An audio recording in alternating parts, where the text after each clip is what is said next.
Dempsey. 5, 4, 3, 2, 1. For the second game in a row, the Orioles get an outstanding pitching performance from one of their exciting young starters, and they win the series over the Yankees 5-1 on the anniversary of 21-31. Welcome into MASN All Access Extras. We're breaking down this Orioles victory. We're joined by Orioles Hall of Famer Rick Dempsey. Rick, what a game and what a weekend for the Orioles. We saw Keegan Aiken last night dazzle, and then it was Dean Kremer today in his major league debut going 6 strong innings against the Yankees. What'd you see from Kremer? I'll tell you what, everything was electric. And let me reiterate what you said. Exciting young pitchers. This is what the Orioles have always been about. We had a good defensive day today. This is what we have to look forward to. I was really excited because Kremer goes out there, much like Aiken, who worked very fast. He threw strikes and he changed speeds. And the same thing out of Kremer today, too. Very quick, threw a lot of strikes. Wasn't perfect in his delivery all the time, but I am so excited because these last two guys, Keegan Aiken and Dean Kremer today, mechanically as strong as I've seen anybody, since you go back to Dylan Bundy and Gosman, they were better than those two guys, in quite a few of their early starts. What I saw out of Kremer today was amazing. Really, really good against a very tough lineup. Yeah, the two combined for just 1 earned run between last night and today. Exciting stuff from those two. And then on the offensive side, we saw DJ Stewart struggle offensively through the first month plus of the season. And then this weekend, he has a coming out party. Hits 2 homers yesterday and then another homer today. That's got to feel good for a guy who really struggled to start the year.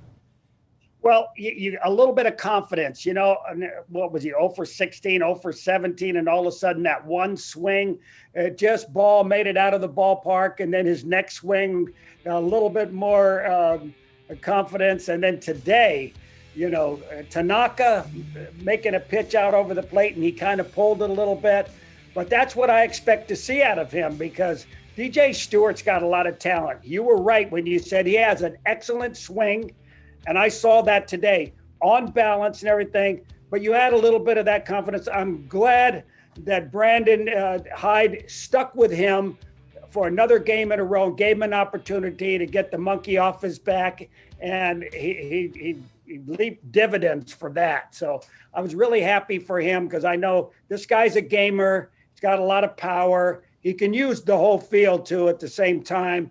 And what about that good defensive play he made today? Great throw in. So, we're moving in the right direction. There's so many good young players in here. Maybe not all of them are special, but we do have Mountcastle. He's special. Hayes is special.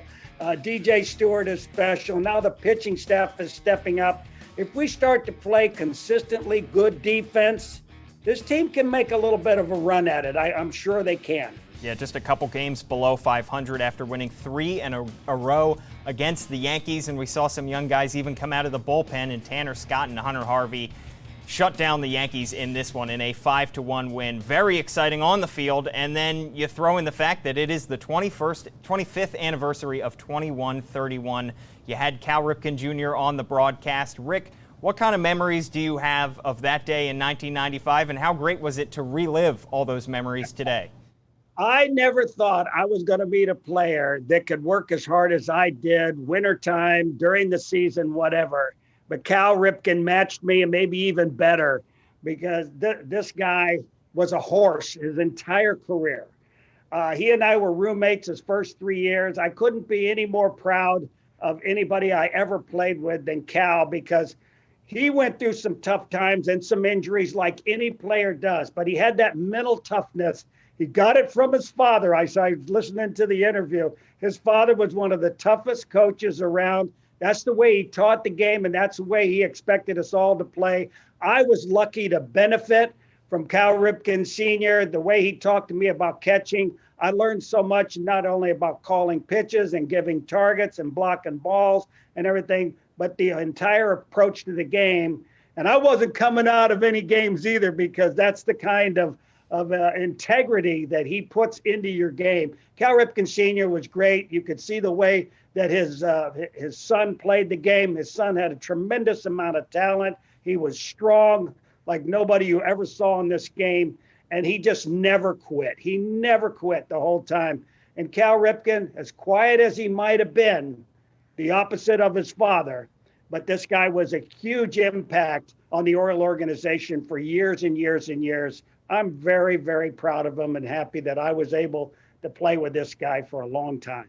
Very well said. So many great notes and nuggets coming out of that interview that he did on air on MASN today with Jeff Arnold and Ben McDonald. And what a great celebration of 2131, the 25th anniversary today at Oriole Park at Camden Yards. Oriole Hall of Famer Rick Dempsey joining us here to break down this 5-1 win over the New York Yankees. Rick, thank you so much for hopping on.